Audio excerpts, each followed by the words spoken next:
Camareira de pousada. Vê homem desmaiado e cuida dele, mas fica surpresa quando descobre quem ele é e de quem fugia. A madrugada de segunda-feira escorria lenta e fria. Eram 3 da manhã e o mundo lá fora parecia dissolvido por uma chuva fina e teimosa, que cantava uma canção monótona no telhado de zinco da pousada Cantinho do Sossego. O som era tão constante que já fazia parte do silêncio. Dentro da recepção, o ar cheirava a madeira antiga, café requentado e ao produto de limpeza com cheiro de lavanda que Clara usava para dar um mínimo de dignidade ao lugar. Ela passava um pano úmido pela milésima vez no balcão de fórmica, um ritual mecânico para espantar o sono e a solidão daquelas horas mortas. Seus movimentos eram lentos, cansados. Há 12 horas estava de pé. Do outro lado do pequeno saguão, a única outra alma viva era seu antenor, o gerente. Encurvado em sua poltrona de couro puído, ele era pouco mais que uma silhueta recortada contra o brilho azulado de uma velha TV de tubo. A imagem na tela chuviscava, mostrando um filme antigo que ninguém realmente assistia. Ele era parte da mobília, tão constante quanto a chuva e quase tão comunicativo quanto. Clara já havia se acostumado com o seu jeito turrão.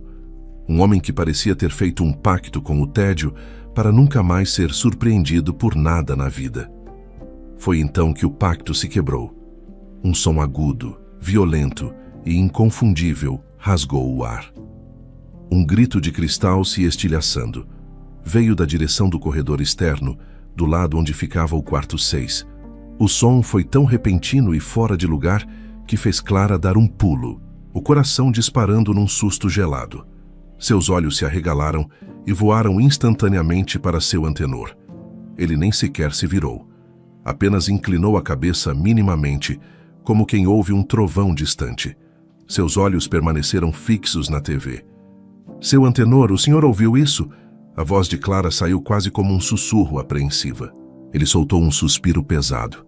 O tipo de suspiro de quem é incomodado pela própria existência do universo. Ouvi, Clara. Foi do 6. Ele ajeitou os óculos na ponta do nariz e resmungou sem desviar o olhar da tela. Não é da nossa conta. Mas parecia que alguém quebrou alguma coisa. Uma janela, talvez.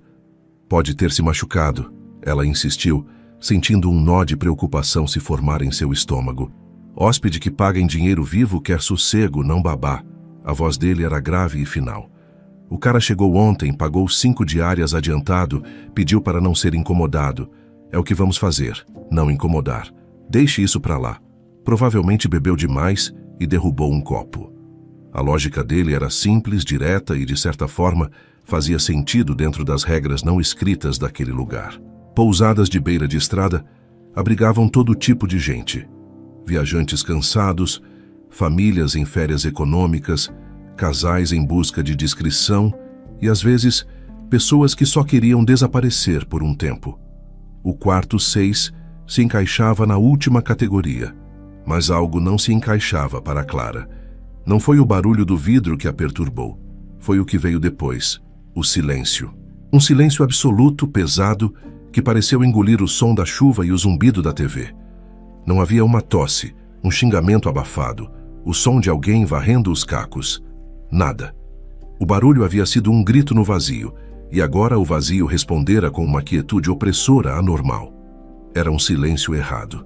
Sua intuição, uma ferramenta afiada por anos observando as pequenas marés de humanidade que passavam por ali, gritava que algo estava muito errado. Ela ficou parada por 1 minuto inteiro, o pano ainda na mão, o coração martelando contra as costelas, um tambor descompassado no peito. Esperou. Ouviu. Nada. O silêncio do quarto 6 era como um buraco negro no tecido sonoro da noite. Eu vou só dar uma olhada, de longe, ela disse, mais para si mesma do que para o gerente. Você não vai a lugar nenhum, rosnou o antenor, finalmente virando o rosto para ela. Seus olhos eram pequenos e cansados. Se esse cara acordar de mau humor e reclamar, a culpa vai ser sua. Esqueça isso, menina. Amanhã, na hora de limpar o quarto, você vê o estrago. Agora termine suas coisas e vá descansar. Mas Clara não conseguia. A imagem de alguém caído, sangrando, talvez precisando de ajuda, se formou em sua mente e não a largava.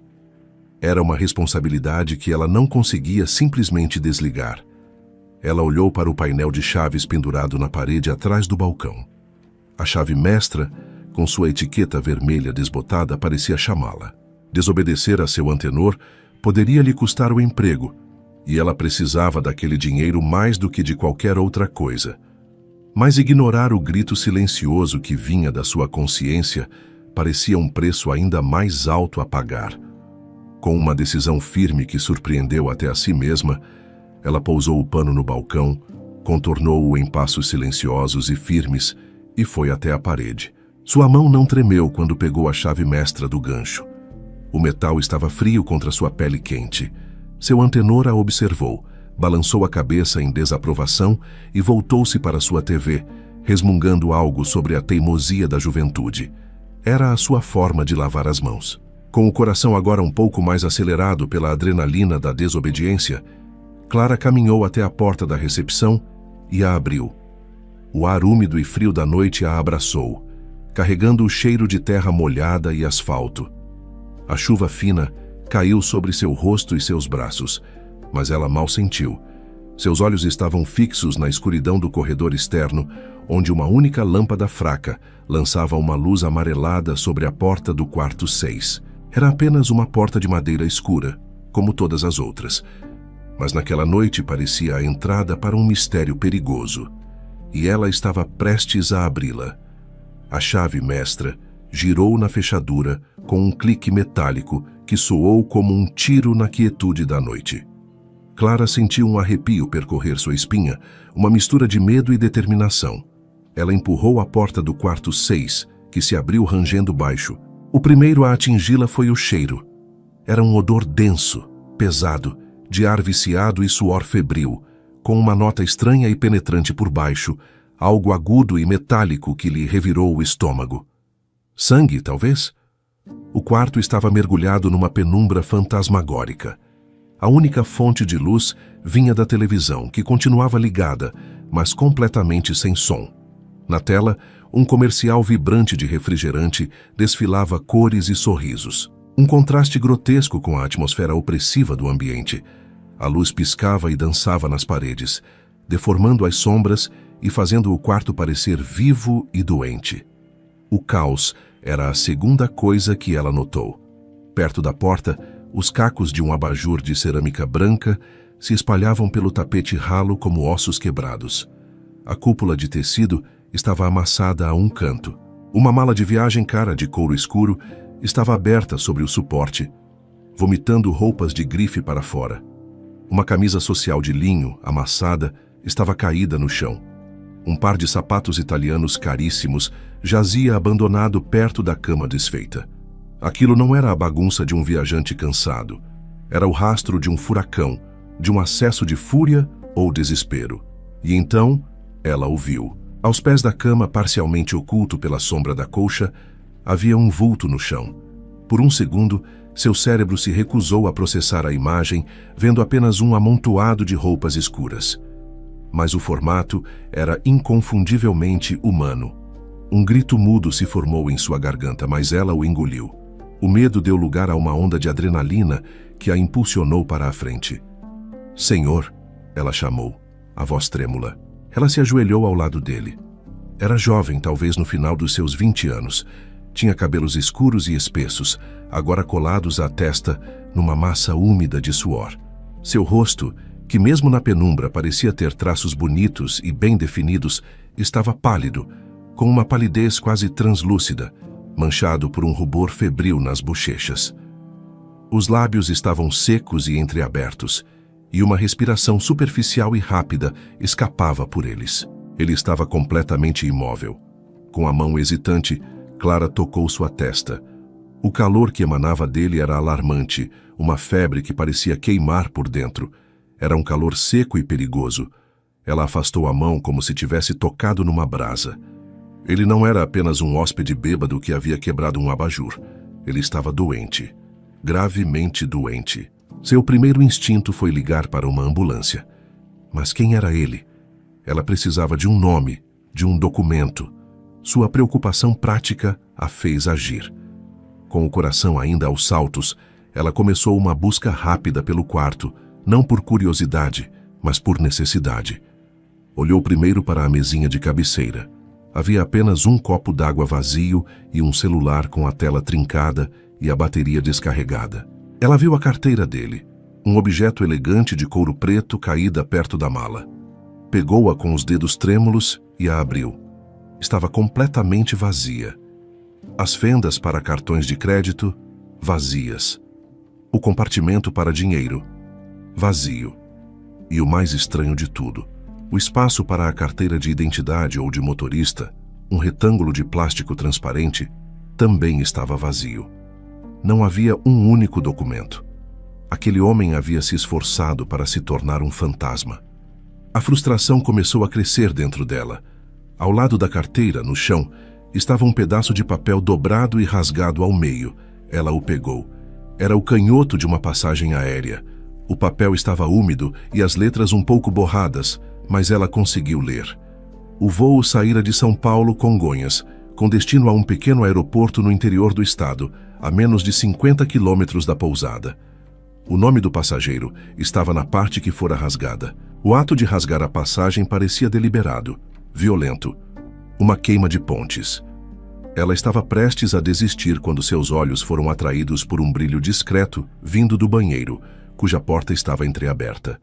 Ela se levantou e deu alguns passos, espiando para dentro. E lá, no fundo da pia de louça branca e impecavelmente limpa, estava o brilho. Uma aliança. Era de ouro maciço, grossa e pesada, sem nenhum detalhe. Apenas um aro liso e polido que brilhava friamente sob a luz fraca que entrava pela porta. Não estava perdida. Estava jogada. Abandonada no fundo da pia como algo sujo, algo que ele precisava tirar de si mesmo com urgência e repulsa.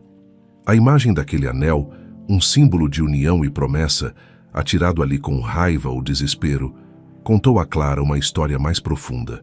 Ela voltou para a sala e olhou para o homem caído no chão. O quebra-cabeça começou a se montar em sua mente, formando uma imagem triste e confusa. Um homem fugindo de São Paulo, de uma vida, de um nome. Um homem que rasgou seu bilhete de volta e esvaziou sua carteira para se tornar anônimo. Um homem que, em um ato de desespero final, arrancou a aliança do dedo e a jogou fora. E que, no meio de sua fuga, foi derrubado por uma febre violenta que agora ameaçava sua vida. A questão já não era mais, quem é você? A pergunta que pairava no ar pesado do quarto 6, misturada ao cheiro de doença, era, do que você está fugindo?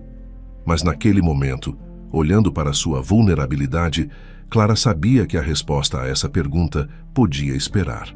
A única coisa que importava era o calor febril que irradiava de seu corpo. Clara ajoelhou-se novamente no chão áspero, o mundo exterior com sua chuva e sua recepção mal iluminada desaparecendo completamente. Agora, só existia aquele quarto e o homem que desabara dentro dele. A urgência era uma brasa em seu peito. O procedimento padrão gritava em sua mente.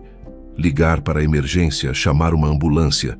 Mas a carteira vazia, a passagem rasgada e a aliança abandonada formavam uma barricada de segredos ao redor dele. Chamar as autoridades poderia ser o mesmo que entregá-lo aquilo de que ele fugia com tanto desespero. Olhando para seu rosto vulnerável, ela não conseguiu fazê-lo. Com uma delicadeza que não sabia possuir, ela tocou seu ombro. Senhor, você consegue me ouvir? Ela sussurrou, a voz pouco mais que um sopro. Seu nome é Lucas, certo? Você se registrou como Lucas. Por um instante, não houve reação. Então os cílios escuros do homem tremularam.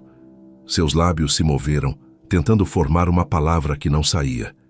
Ele gemeu, um som baixo e gutural, e seus olhos se abriram por uma fresta, desfocados e perdidos na febre. Ele não a via. Via apenas a ameaça que o assombrava até mesmo na inconsciência. Com uma voz que era um fiapo rouco, ele implorou: Não! Hospital, não! Aquelas 3 palavras, carregadas de um pânico puro e primitivo, selaram o destino de Clara. Mas foi o som que veio a seguir que cimentou sua decisão numa rocha de empatia. Ao tentar respirar fundo, um chiado úmido e difícil subiu do peito de Lucas, um estertor que ecoou em um corredor escuro da memória de Clara. De repente, ela não estava mais no quarto 6. Estava há 2 anos, sentada ao lado de uma cama de hospital, segurando a mão de sua irmã mais nova, Ana. Ela se lembrou daquele mesmo som, o som dos pulmões se enchendo de água, a luta por cada respiração. Aquele chiado era a trilha sonora dos últimos dias de sua irmã, uma melodia de impotência e dor que ela achou que nunca mais ouviria. A lembrança a atingiu como um soco no estômago, trazendo consigo a dor aguda da perda. Ela não pôde fazer nada por Ana. O hospital, os médicos, nada pôde salvá-la.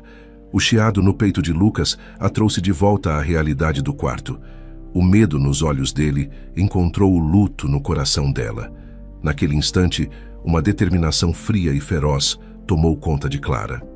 O medo do seu antenor, o risco de perder o emprego, tudo se tornou pequeno e insignificante. Ela não seria impotente novamente. Tudo bem. Ela sussurrou mais para o fantasma de sua irmã do que para o homem à sua frente. Sem hospital, mas você precisa me ajudar. Com uma força que veio do fundo de sua alma, ela passou um braço por baixo das costas dele e o outro por baixo de seus joelhos.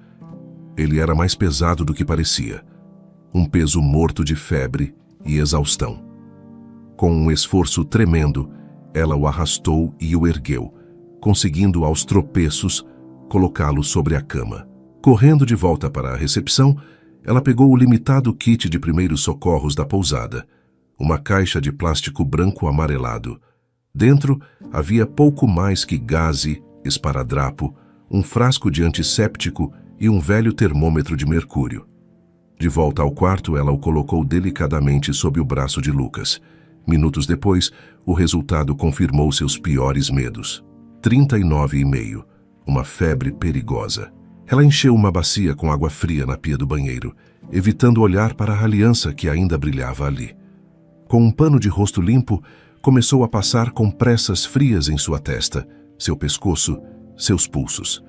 Cada toque era um ato de desafio contra a doença que o consumia. A lembrança de sua avó lhe veio à mente. Canja de galinha cura até a alma quebrada, ela costumava dizer. Clara tinha em seu armário uma sopa em pó e um pequeno fogareiro elétrico que usava para fazer café. Numa decisão rápida, ela montou sua cozinha improvisada no banheiro.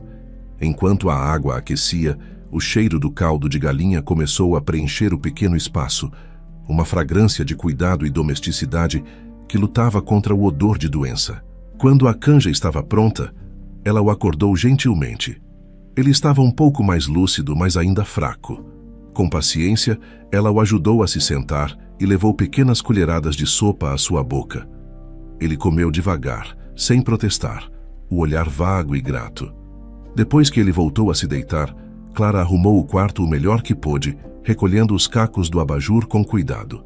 Antes de sair, ela pegou um guardanapo de papel da bandeja de serviço de quarto e uma caneta que carregava no bolso do avental. Com sua caligrafia simples e arredondada, ela escreveu um bilhete curto. Não era uma pergunta, nem uma ordem. Era uma promessa. Descanse. Você não precisa falar. Não está sozinho. Ela dobrou o guardanapo e o colocou na mesinha de cabeceira, ao lado do copo d'água que ela enchera novamente. Deu uma última olhada para ele, agora adormecido num sono menos agitado, o peito subindo e descendo de forma um pouco mais regular. O silêncio no quarto já não era mais pesado e errado. Era um silêncio de trégua. Clara saiu, fechando a porta atrás de si, com um cuidado infinito. Ao voltar para a recepção deserta, ela sentiu o peso do segredo que agora carregava. A noite chuvosa lá fora não parecia mais tão solitária. De alguma forma, ao decidir cuidar daquele estranho, ela havia encontrado uma companhia para sua própria dor. Os dias que se seguiram àquela noite febril se desenrolaram num ritmo não dito, uma coreografia silenciosa de cuidado e refúgio. O quarto 6 tornou-se um santuário, e Lucas, seu habitante recluso. A febre, uma fera teimosa, começou a recuar lentamente, deixando para trás um cansaço profundo e um silêncio protetor. Ele não saía. O mundo não entrava. Apenas Clara orbitava aquele pequeno universo, uma presença constante e discreta. Ela nunca o incomodava diretamente. Havia uma linha invisível na soleira da porta que ela jamais cruzava sem ser convidada. O quarto era o território dele, o corredor era o dela, e era ali, na fronteira entre os dois mundos, que a comunicação deles acontecia. Toda manhã, por volta das 8, ela se aproximava da porta com a leveza de um segredo. Colocava no chão uma pequena bandeja de madeira. Sobre ela, uma xícara de barro fumegante com chá de gengibre, limão e uma generosa colher de mel. Uma receita de sua avó para espantar qualquer mal do corpo. Ao lado, 2 pães de queijo, sempre quentes, que ela comprava na padaria da cidadezinha vizinha antes de seu turno começar. Ela batia na porta 2 vezes, levemente. Um toque que não era um chamado, mas um anúncio. Estou aqui, você não está sozinho. E então, ela ia embora. À noite, o ritual se repetia, mas com uma tigela de sopa quente. A cada dia, uma diferente. Canja, caldo de feijão, sopa de legumes. Comida simples, honesta, comida que nutre. Horas depois, encontrava a bandeja do lado de fora da porta, a xícara e a tigela vazias. Era o seu único sinal de que ele estava vivo, de que estava aceitando sua ajuda. A cada prato vazio, um pequeno nó de ansiedade se desfazia em seu peito. Seu antenor a observava com o canto do olho, uma desconfiança preguiçosa em seu rosto. Esse cara dos 6 não sai para nada? Ele perguntou certa vez, a voz arrastada. Está descansando. Pediu para não ser incomodado. Clara respondeu. Ela havia limpado o quarto ao lado e dito que o hóspede dos 6 estava com uma enxaqueca terrível e não queria arrumação. Era uma desculpa frágil, mas Antenor não tinha energia para investigar. Desde que o dinheiro estivesse pago e não houvesse barulho, seu universo permanecia em ordem. No terceiro dia, Clara encontrou algo novo do lado de fora da porta, ao lado da bandeja vazia. Um pequeno monte de roupas sujas. Estavam dobradas de forma hesitante, como uma oferenda ou um pedido de desculpas. Sem pensar 2 vezes, ela as recolheu. Naquela mesma noite, em sua pequena casa nos fundos da pousada, ela as lavou à mão no tanque, o cheiro simples do sabão em barra se misturando ao ar noturno. No dia seguinte, as devolveu na bandeja do café da manhã, limpas, secas e dobradas com esmero. Do lado de dentro, Lucas vivia numa névoa. Os primeiros dias foram um borrão de calafrios, suor e um sono pesado e sem sonhos. Ele acordava apenas o suficiente para engolir o chá quente que aparecia magicamente ou a sopa que aquecia seu corpo por dentro. Ele se movia do quarto para o banheiro e de volta, cada passo um esforço monumental. Quando a febre finalmente começou a ceder, a clareza voltou, e com ela a consciência de sua situação. Ele estava encurralado, um fugitivo em uma gaiola que ele mesmo havia escolhido. Seu primeiro instinto foi o de sempre, a desconfiança. Quem era essa mulher? O que ela queria? Ninguém fazia nada por nada. Em seu mundo, cada gesto de bondade era o prefácio de uma fatura, cada favor era uma dívida a ser cobrada. Ele começou a observá-la.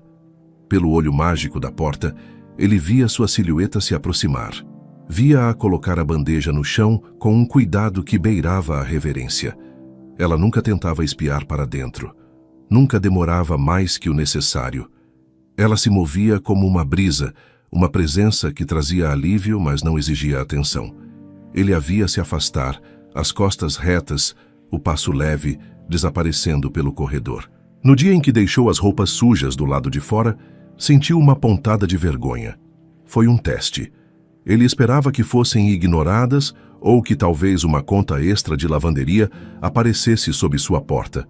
Mas quando as encontrou na manhã seguinte, limpas e dobradas, cheirando a nada além de limpeza, algo dentro dele se quebrou. Ele pegou a camisa, uma peça de grife pela qual pagara uma quantia obscena, e a segurou. Estava macia, cuidada. Não tinha o cheiro químico da lavanderia a seco de seus ternos. mas um cheiro de sol e de mãos que trabalharam. Ele olhou para suas próprias mãos pálidas e fracas.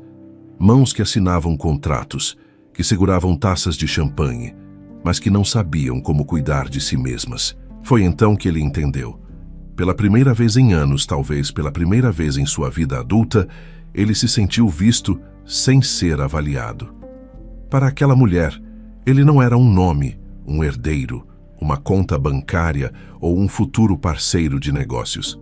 Ele era apenas um corpo febril precisando de sopa quente, um ser humano. A gentileza dela não era um investimento, era um presente. E naquele silêncio, naquela calma imposta pela doença e mantida por ela, ele encontrou um tipo de paz que nenhuma de suas viagens de luxo ou apartamentos caros jamais lhe ofereceu.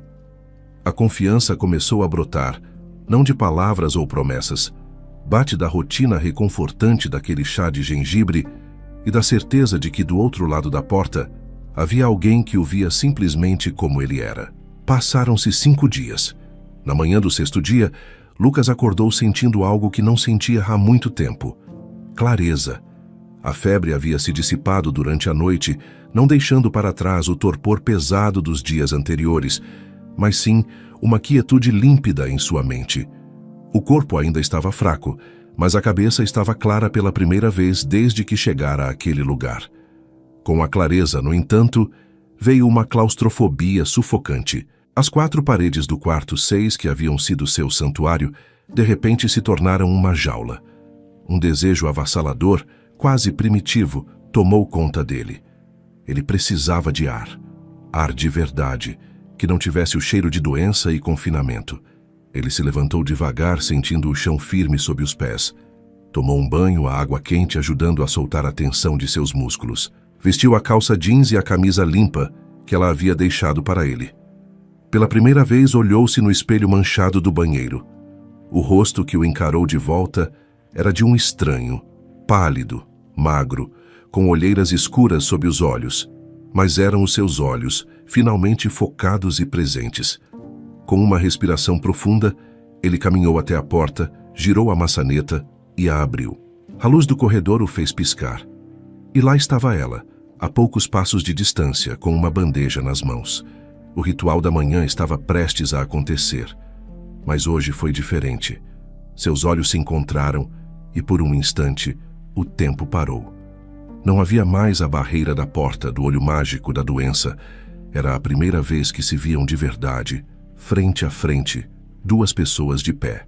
Ele viu uma mulher jovem com os cabelos castanhos presos num rabo de cavalo despretensioso.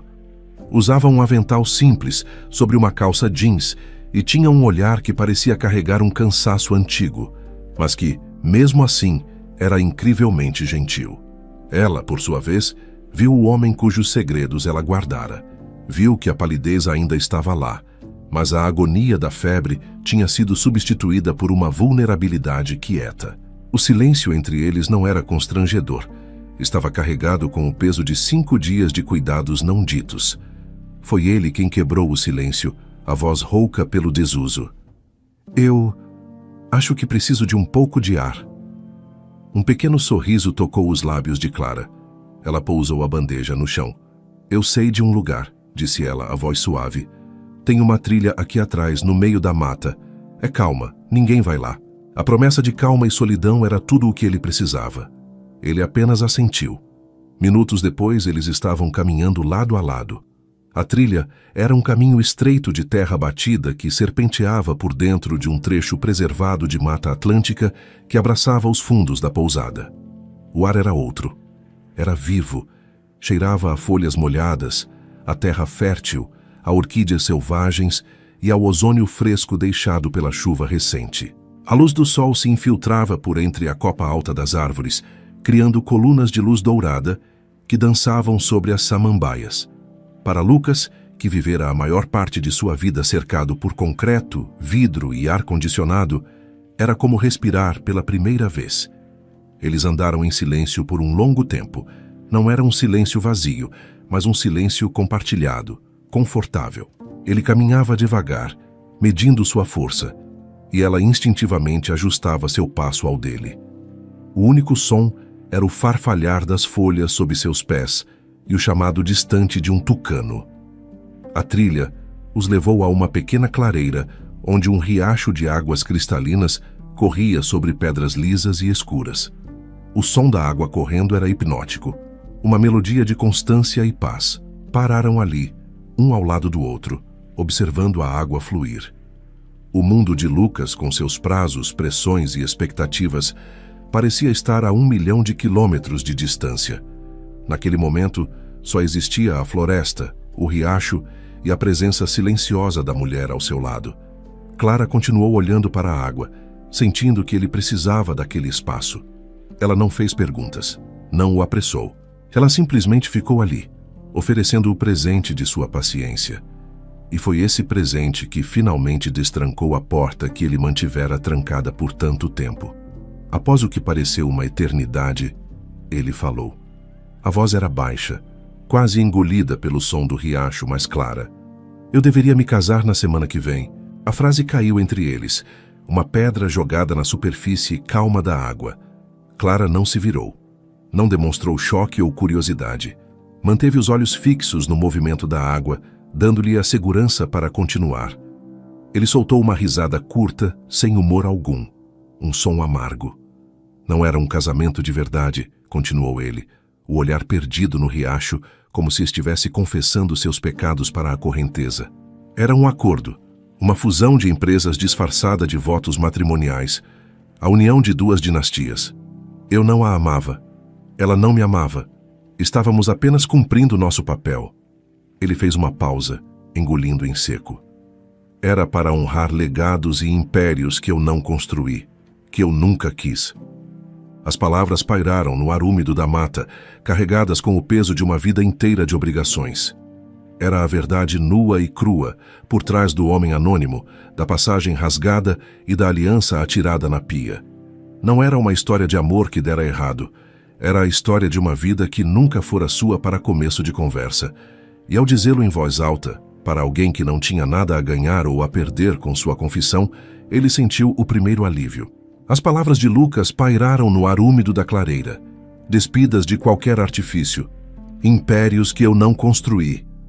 A frase ecoou na mente de Clara, e pela primeira vez, ela compreendeu a profundidade do poço de onde aquele homem estava tentando escapar. Não era apenas de um casamento, mas de uma vida inteira que lhe fora imposta como um terno pesado e mal ajustado. Ela finalmente se virou para ele. Não havia pena em seu olhar, apenas uma compreensão silenciosa e profunda. Ela via o menino perdido dentro do homem, o prisioneiro dentro do herdeiro. Sem dizer uma palavra, ela deu um leve aceno de cabeça. Era um gesto simples, mas que dizia tudo. Eu ouvi você. Eu acredito em você. Seu segredo está seguro aqui. Para Lucas, aquele aceno silencioso foi mais reconfortante do que qualquer palavra. O caminho de volta começou num silêncio diferente. A confissão havia limpado o ar entre eles. A barreira de paciente e cuidadora havia se dissolvido, deixando em seu lugar uma frágil e recém-descoberta paridade. Ele não era mais um mistério para ela. Ela não era mais apenas uma benfeitora para ele. Eram apenas 2 pessoas caminhando sob o dossel verde da floresta. Para retornar à pousada, precisavam atravessar o riacho novamente, pulando sobre a mesma fileira de pedras escuras e lisas. A água corria um pouco mais forte agora, e a umidade da manhã tornara as superfícies traiçoeiras. Clara foi na frente, movendo-se com a familiaridade de quem já fizera aquele caminho dezenas de vezes. Ela pulou para a primeira pedra, depois para a segunda. Mas ao se preparar para o salto para a terceira, sua bota de trabalho, já gasta, encontrou uma mancha de lodo verde e escorregadio, quase invisível sobre a rocha escura. O mundo inclinou-se violentamente. Num instante, o chão desapareceu debaixo de seu pé. Seu corpo foi lançado para trás, os braços se agitando no ar numa busca fútil por equilíbrio. Um grito agudo e surpreso escapou de seus lábios. Ela viu o céu, o verde das folhas e a água escura do riacho, tudo girando numa confusão de pânico. A queda era certa, o impacto com as pedras, inevitável. Mas o impacto nunca veio. Num movimento que foi puro instinto, uma explosão de velocidade que desmentia sua fraqueza recente, Lucas se lançou à frente. Ele não pensou. Ele não planejou. Seu corpo simplesmente reagiu à visão dela em perigo. Ele deu um passo largo para a pedra do meio, o corpo se torcendo no ar, e antes que ela pudesse cair, ele a alcançou. Um braço forte e firme envolveu sua cintura, puxando-a com uma força surpreendente para trás, colando-a contra o seu corpo.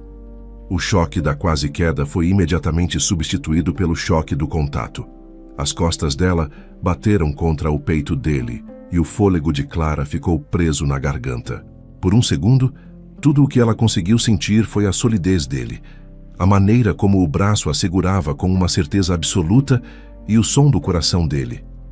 Ou seria o dela, batendo descontroladamente perto de seu ouvido. Ele a segurou ali, no meio do riacho, com a água correndo ao redor deles.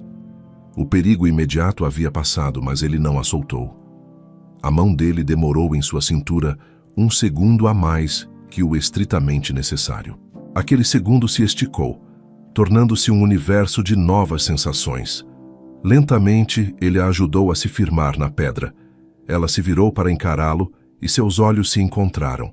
Estavam perto, tão perto que ela podia ver as pequenas manchas douradas na íris escura dele, podia sentir o calor de sua respiração em seu rosto, e no silêncio da mata, a atmosfera entre eles mudou, vibrou, se transformou. Não era romance, não no sentido clássico. Era algo mais cru, mais fundamental.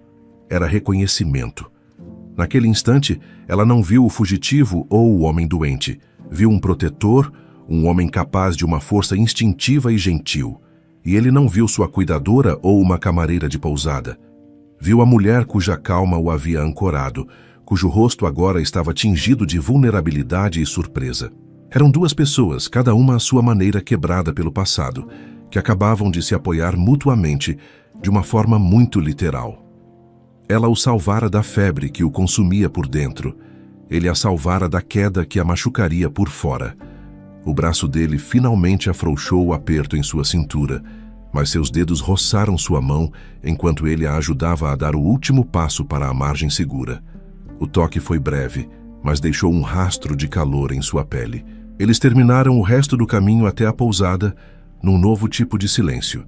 Um silêncio denso, carregado de uma consciência mútua que não existia 1 hora antes. A linha invisível entre eles havia sido não apenas cruzada, mas completamente apagada pelo toque. Na noite que se seguiu à caminhada, uma nova eletricidade pairava no ar da pousada. Cada vez que o sino da porta da recepção soava, o coração de Clara dava um pequeno salto. A conexão que se formou entre eles no riacho, aquele toque, aquele olhar, havia mudado tudo. O silêncio já não era apenas sobre cuidado. Agora continha uma possibilidade, uma pergunta não feita. Ela se perguntava se ele sairia do quarto, se eles conversariam de novo. Mas a porta do quarto 6 permaneceu fechada. Na manhã seguinte, Clara acordou com uma estranha mistura de ansiedade e expectativa. A rotina era a mesma, mas os sentimentos eram novos. Ela preparou a bandeja com o chá de gengibre e os pães de queijo, mas suas mãos tremiam um pouco. Hoje ela não estava apenas levando o café da manhã para um paciente. Estava levando para Lucas, o homem que ela salvara e que a salvara de volta. Ao se aproximar pelo corredor úmido, ela notou a primeira coisa estranha. A porta do quarto 6 estava entreaberta. Uma pequena fresta de escuridão. Ele nunca a deixava destrancada, muito menos aberta. Um mau pressentimento, frio e repentino, tomou conta dela. Seguindo o ritual, ela pousou a bandeja no chão. Bateu de leve na madeira.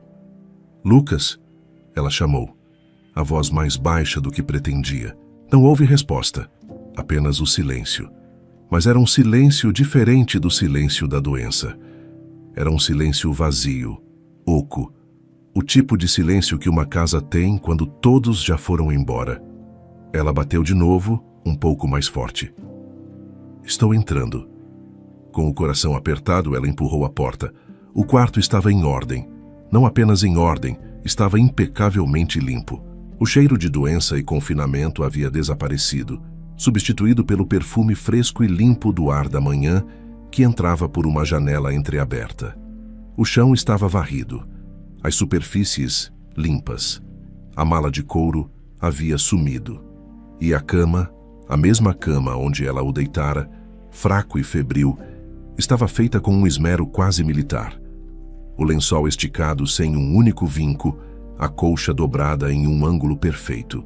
Era o tipo de arrumação que não convidava ao descanso, mas que sinalizava uma partida final e irrevogável. Era um adeus. Seus olhos percorreram o quarto, procurando por qualquer vestígio dele.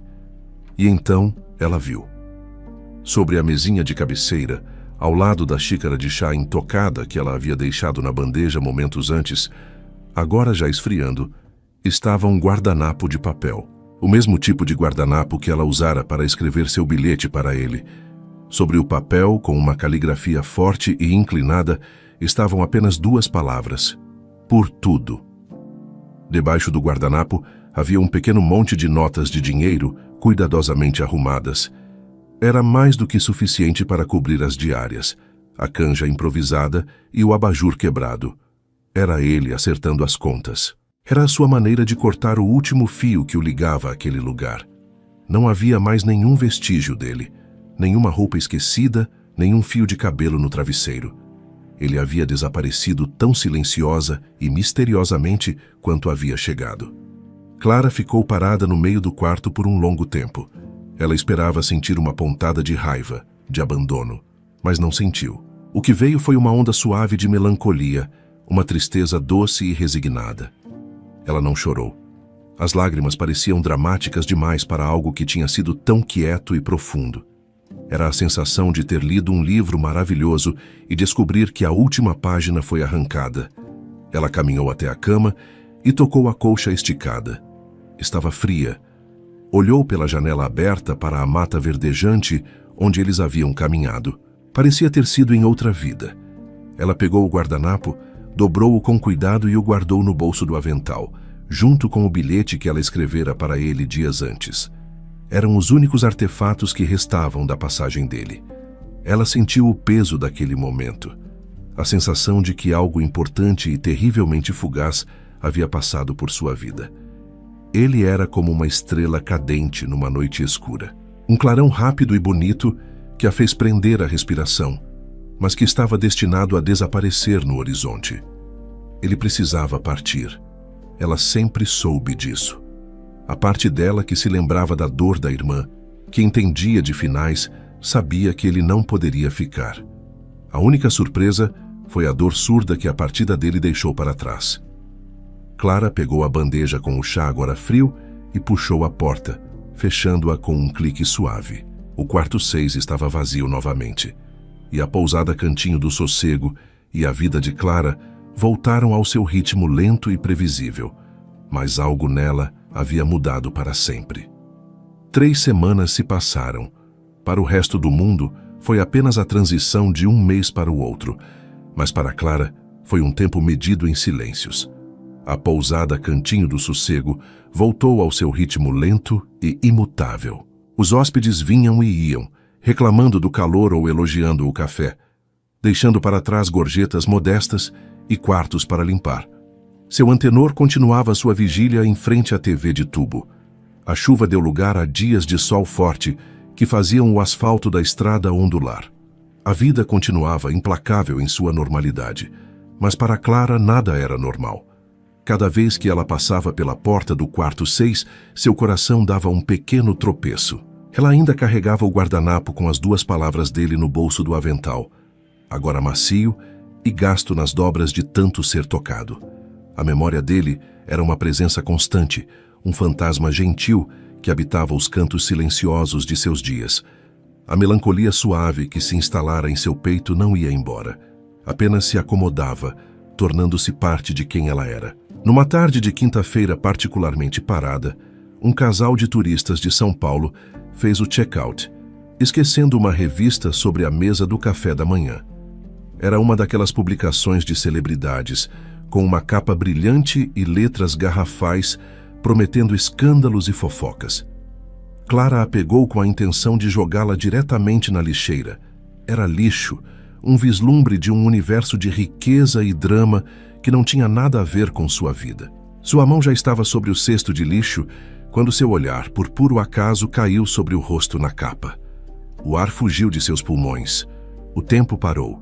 O rosto era inconfundível. Era ele. Era Lucas. Mas ao mesmo tempo não era. O homem na fotografia estava impecavelmente engomado num smoking caro, que devia valer mais do que ela ganhava em um ano.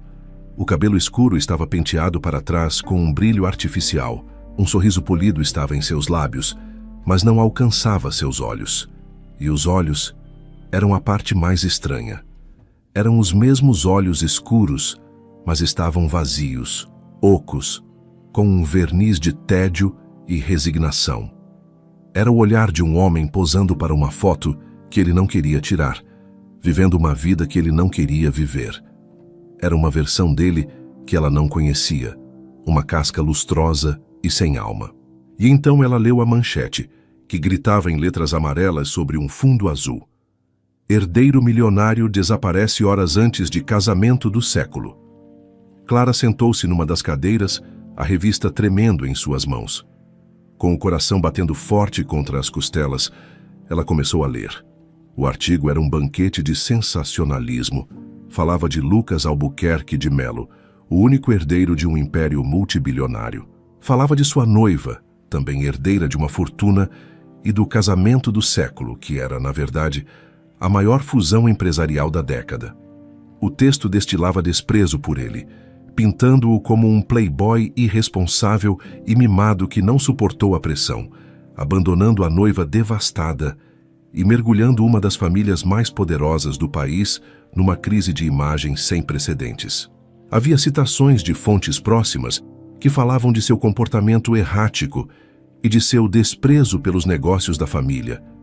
Cada palavra era uma peça do quebra-cabeça que se encaixava no lugar.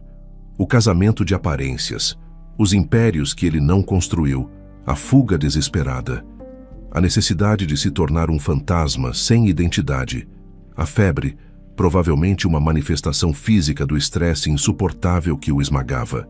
Mas enquanto lia, Clara não sentiu o choque que talvez devesse sentir. Não houve surpresa ou indignação. O que a inundou foi uma onda de quieta e profunda confirmação. Era como olhar para o epicentro de um terremoto depois de já ter sentido os tremores. Ela não precisava da revista para saber que ele estava sofrendo, mas a revista lhe mostrou a escala monumental da gaiola dourada da qual ele havia escapado. A pressão que ela apenas intuíra era, na verdade, um peso de bilhões de dólares, legados e expectativas de toda uma nação de colunistas sociais. Naquele momento, ela sentiu uma onda de proteção por ele. O mundo via o herdeiro que falhou. Ela via o homem que sobreviveu. O mundo lia sobre um covarde. Ela se lembrava do homem que, mesmo queimando em febre, teve a força para implorar hospital não, lutando por sua liberdade. Ela fechou a revista. A identidade de Lucas Albuquerque de Mello não significava nada para ela. Era apenas um nome, um rótulo. O homem que ela conhecera era o Lucas do quarto 6, o homem que bebia chá de gengibre, que confiava nela o suficiente para confessar seus medos perto de um riacho, e cujo braço forte a salvara de uma queda. Com cuidado, ela arrancou a página da capa. Dobrou-a até que apenas o rosto dele ficasse visível. Não o rosto polido do herdeiro, mas os olhos que ela conhecia, mesmo que estivessem vazios na foto. Ela foi até seu pequeno armário nos fundos, pegou o guardanapo de papel amarelado e colocou o recorte de revista junto a ele. Agora ela tinha as duas metades da história, a gratidão silenciosa dele e a verdade brutal do mundo que ele deixou para trás. E, de alguma forma, entender a dimensão de sua dor tornou a ausência dele ainda mais profunda. O tempo que antes se arrastava, de repente pareceu acelerar. A quarta semana desde a partida de Lucas chegou e se foi num piscar de olhos. A vida na pousada Cantinho do Sossego continuava sua marcha lenta e previsível. Um rio de monotonia que ameaçava levar consigo a memória vibrante daqueles dias de segredos e cuidados. Clara se pegava às vezes olhando para a porta do quarto 6, esperando sentir algo. Mas a lembrança dele começava a se sentir distante, como um sonho que se desfaz ao despertar. Ela ainda guardava o guardanapo e o recorte de revista numa pequena caixa de madeira em seu quarto, mas já não os olhava mais. Eram relíquias de um tempo que parecia ter acontecido com outra pessoa. A noite em que ele voltou era uma daquelas noites quentes e abafadas de final de mês, em que o ar parece pesado demais para se mover. A pousada estava quase vazia. O silêncio era profundo, quebrado apenas pelo zumbido de um grilo solitário e o zunido baixo da velha geladeira de bebidas. Clara estava sentada na cadeira de seu antenor, lendo um livro de capa gasta para passar as horas. O mundo parecia adormecido. Foi quando o sino da porta da frente soou. Um tilintar claro e prateado, um som quase esquecido naquela quietude profunda. O som a fez pular de susto, o coração disparando por um segundo. Ela fechou o livro, uma ponta de irritação passando por ela.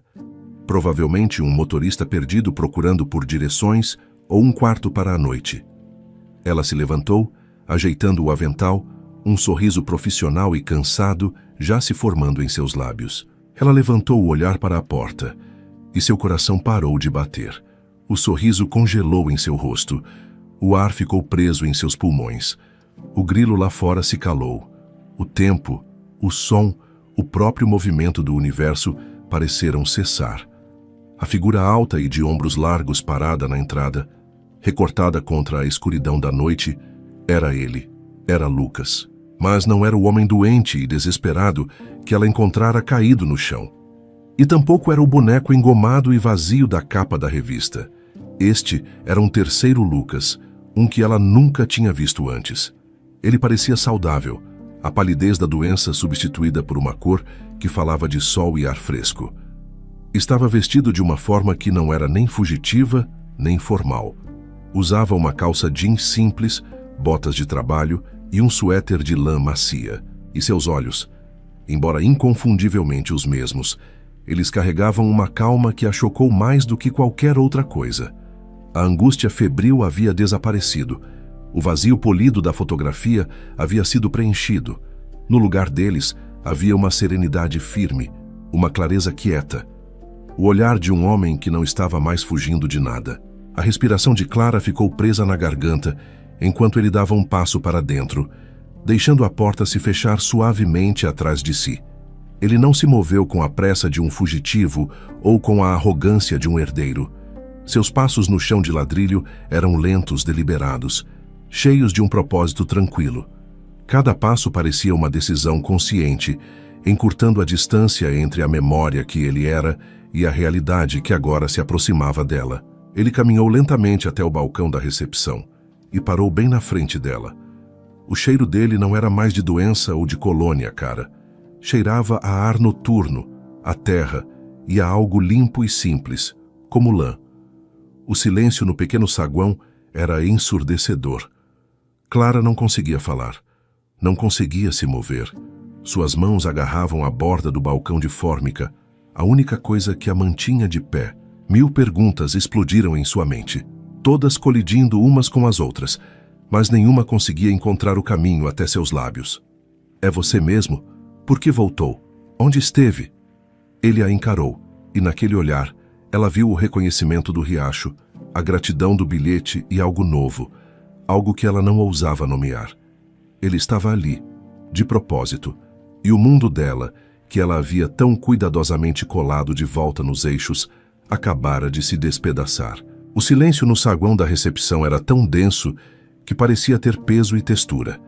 Clara sentia o sangue pulsando em seus ouvidos, cada batida um eco da batida de seu coração acelerado.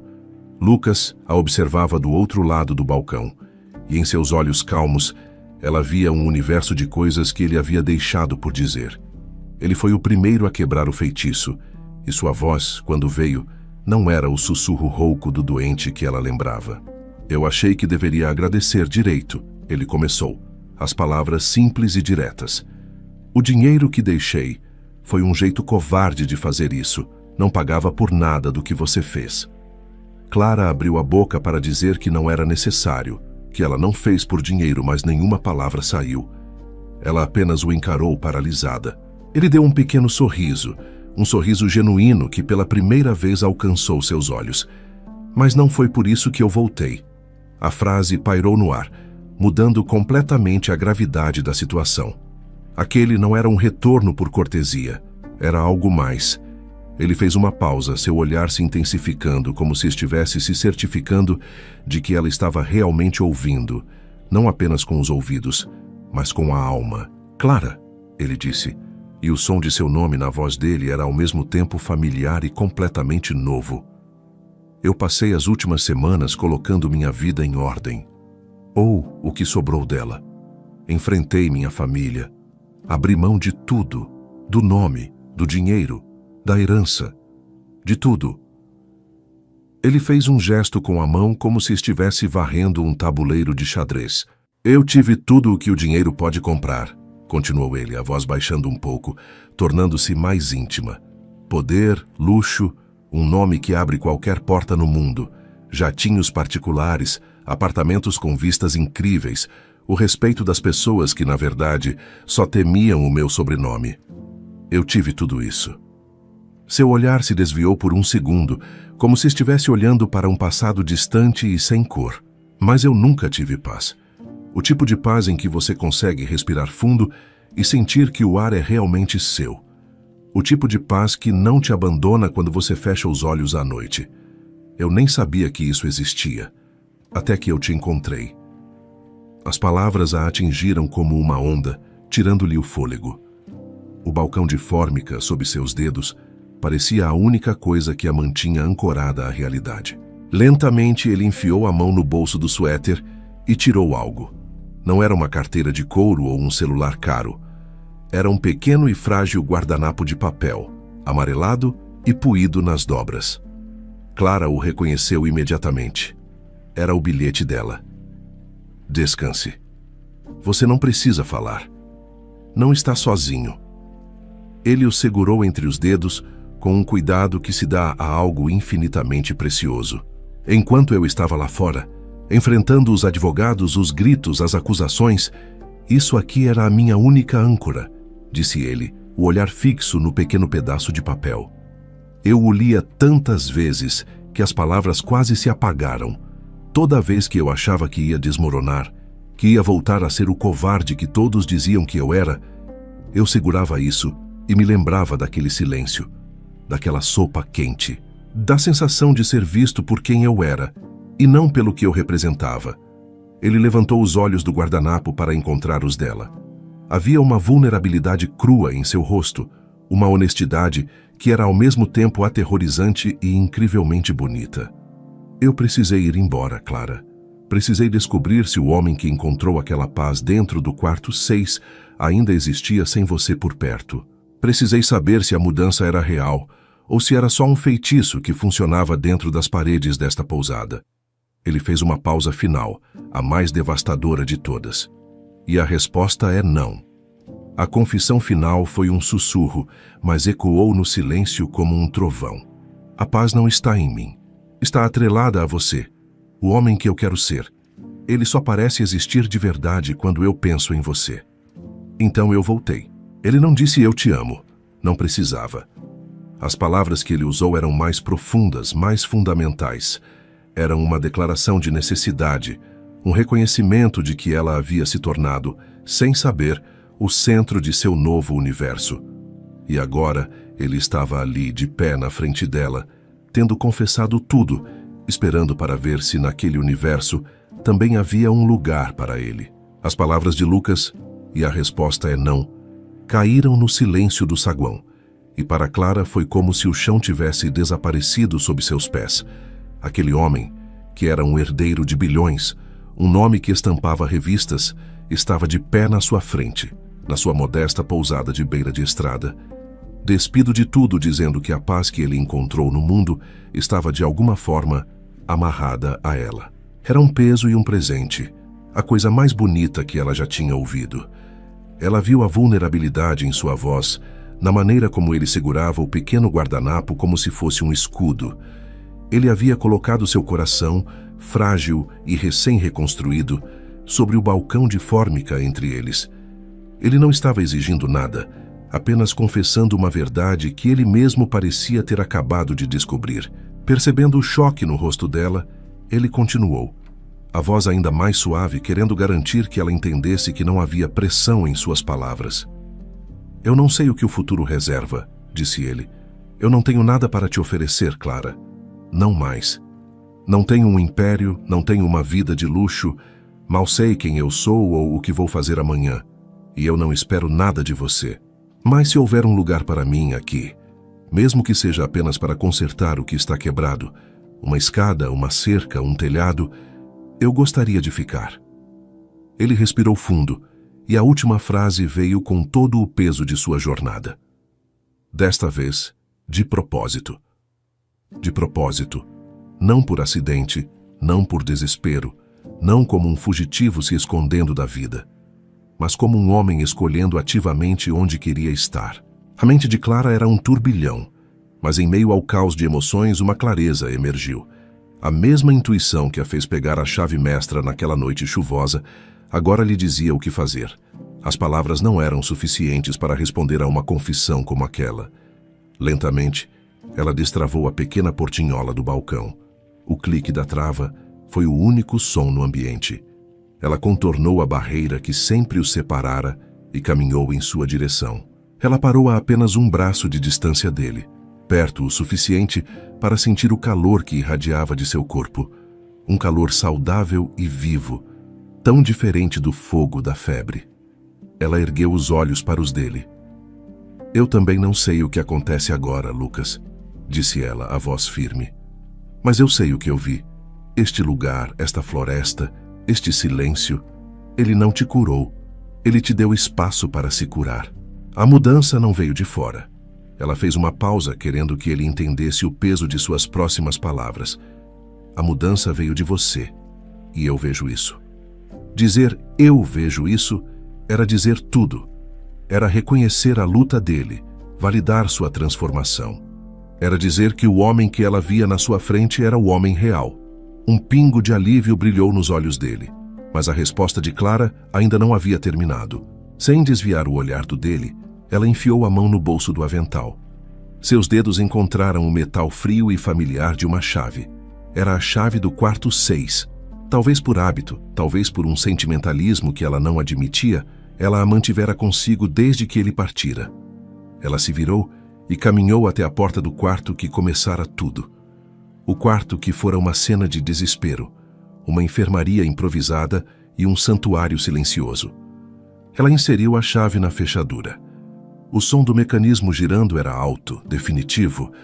Clara empurrou a porta, que se abriu para a escuridão e o silêncio do quarto vazio. Ela deu um passo para dentro, cruzando a soleira. Então, ela se virou para ele, que ainda estava parado perto do balcão, observando cada movimento seu com uma intensidade de tirar o fôlego. Ela não disse entre. Ela não disse fique. Ela simplesmente deixou a porta aberta atrás de si, a mão ainda na maçaneta, e esperou. O corredor mal iluminado, a porta aberta para o quarto escuro e ela de pé, do lado de dentro, olhando para ele. A cena era um quadro perfeito de passado e futuro. Ele estava no limiar, e ela já estava do outro lado, segurando o espaço para ele. O convite estava feito. Lucas atravessou o saguão, seus passos ecoando no silêncio.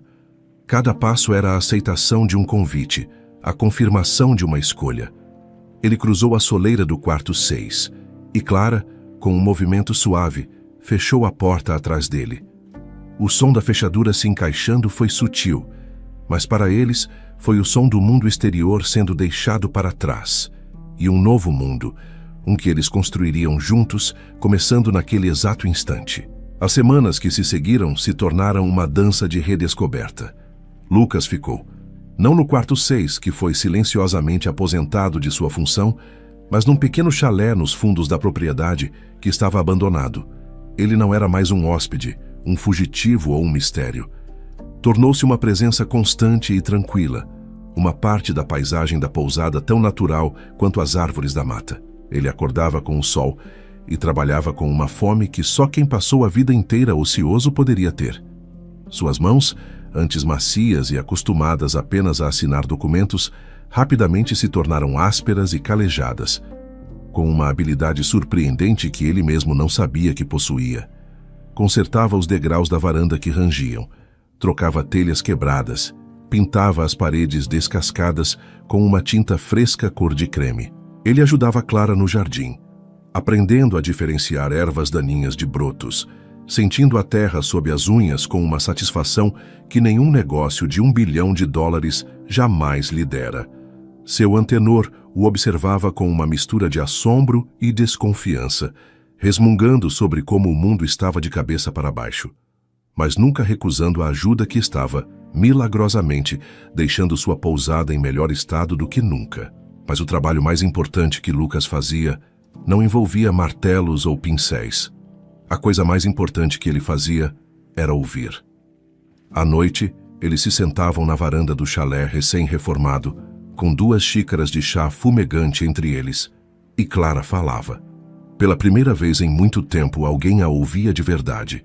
Ela contou sobre sua irmã, Ana, sobre a dor e a impotência que sentiu, e ele ouviu sem oferecer clichês. Apenas o conforto de sua presença silenciosa, a empatia de alguém que também conhecia o luto por uma vida perdida. Ela contou sobre seus sonhos de infância, sobre a vida simples que amava, mas que às vezes a fazia se sentir presa. Ele ouvia cada palavra, guardando-as, entendendo as camadas da mulher que o havia salvado de muito mais do que uma febre. Numa dessas noites, enquanto observavam os vagalumes piscarem na escuridão da mata, ela lhe contou sobre um sonho antigo, quase esquecido. Um curso que fizera anos atrás sobre como fazer papel artesanal, usando fibras, folhas e flores da própria floresta. Sempre achei que seria lindo, ela disse, a voz tingida de uma velha nostalgia, criar algo bonito a partir do que já está aqui, do que o chão nos dá. Lucas não disse nada, apenas guardou aquilo. Uma semana depois ele desapareceu por um dia inteiro. Um pânico frio e familiar ameaçou o coração de Clara, mas ela o afastou. Ela escolhera confiar nele. No final da tarde, ele voltou, dirigindo um pequeno caminhão alugado. Na caçamba, para o espanto absoluto de Clara, havia caixas e mais caixas de equipamentos, moldes, telas, uma prensa de papel, prensas para flores, pigmentos e todas as ferramentas. Você me ouviu? Ela sussurrou, os olhos marejados olhando para a carga. Eu sempre ouço você, ele respondeu com um sorriso suave. Juntos, eles limparam um velho galpão de ferramentas que estava caindo aos pedaços nos fundos da propriedade. Varreram as teias de aranha de anos, consertaram o telhado, instalaram uma pia e bancadas de trabalho que ele mesmo construiu com madeira de cedro.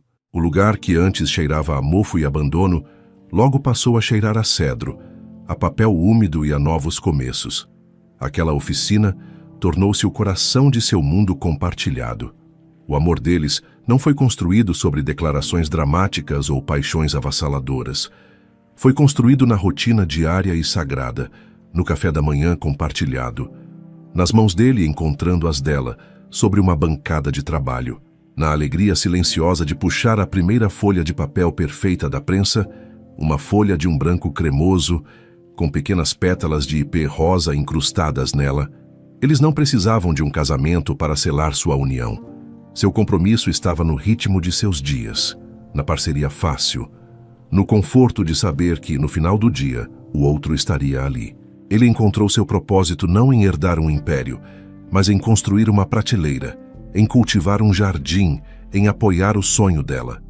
E ela encontrou sua liberdade não em fugir da pousada, mas em transformá-la num lar ao lado dele. Não eram mais um salvador e uma salva, um herdeiro e uma camareira. Eram apenas Lucas e Clara, 2 pessoas que, tendo encontrado a paz não num lugar, mas um no outro, escolheram todos os dias, de propósito, ficar.